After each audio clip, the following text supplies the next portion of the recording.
ತಾಯ್ನಾಡಿನ ನನ್ನ ಆತ್ಮೀಯರೇ, ನನ್ನ ಜೀವನದ ಒಂದು ಪ್ರಮುಖ ಘಟ್ಟದಲ್ಲಿ ನಾನು ಇದ್ದೀನಿ ಈಗ.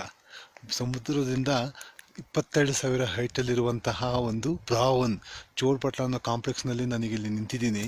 ಇಲ್ಲೆಲ್ಲ ಕಾಣಿಸ್ತಾ ಇರುವಂಥದ್ದು ನಮ್ಮ ಭಾರತ ದೇಶಕ್ಕೆ ಸಂಬಂಧಪಟ್ಟಿರುವಂಥದ್ದು. ಇದು ಈಗ ನಮ್ಮ ಬ್ರಾವೋ 3 ಚೋರ್ಬಟ್ಲದಿಂದ ಪಾಕಿಸ್ತಾನ ಅಂದರೆ ಲೈನ್ ಆಫ್ ಕಂಟ್ರೋಲ್ LCಗೆ ಹೋಗಲಿಕ್ಕೆ, ಲೈನ್ ಆಫ್ ಕಂಟ್ರೋಲಿಗೆ ಇಲ್ಲಿಂದ 1 ಕಿಲೋಮೀಟ್ರ್ ದೂರದಲ್ಲಿ ನಾವು ಮುಂದೆ ಹೋಗಬೇಕು. ಮುಂದೆ ಹೋಗಲಿಕ್ಕೆ ನನ್ನನ್ನು ಇಲ್ಲಿ ಒಂದು ಬಾಂಬ್ ಸರ್ಚಿಂಗ್ ಸ್ಕ್ವಾಡಲ್ಲಿ ನನ್ನ ಮುಖ್ಯಸ್ಥನಾಗಿ ನನ್ನನ್ನು ಬಿಟ್ಟಿದ್ದಾರೆ. ನಾನು ಮುಂದೆ ಗೈಡ್ ಮಾಡ್ಕೊಂಡು ಹೋಗ್ತಾ ಇದ್ದೀನಿ. ನನ್ನ ಹತ್ರ ಶಿಬಲ್ ಅನ್ನೋಂಥ ಒಂದು ಐಟಮ್ ಇದೆ. ಇದು ಬಾಂಬನ್ನು ಸರ್ಚ್ ಮಾಡುತ್ತೆ. ಈಗ ಮುಂದೆ ಹತ್ತಲಿಕ್ಕೆ ಹಗ್ಗಗಳನ್ನ ಕಟ್ಟಿದ್ದಾರೆ, ಬಟ್ ಹತ್ತಲಿಕ್ಕೆ ತುಂಬ ಕಷ್ಟ ಸಾಧ್ಯ ಆಗ್ತಾ ಇದೆ. ಆ ಕಡೆ ಇನ್ನು ಸ್ವಲ್ಪ ಮೇಲೆ ಹತ್ತಿ ಆ ಕಡೆ ಸೈಡಿಗೆ ಪಾಕಿಸ್ತಾನ ಇದೆ. ಆ ಪಾಕಿಸ್ತಾನದೀಗ ಆ ಕಡೆ ಹತ್ತೋಣ ಅಂತ ಹೇಳಿದರೆ ಆ ಕಡೆಯಿಂದ ಫೈರ್ ಮಾಡ್ತಾರೆ.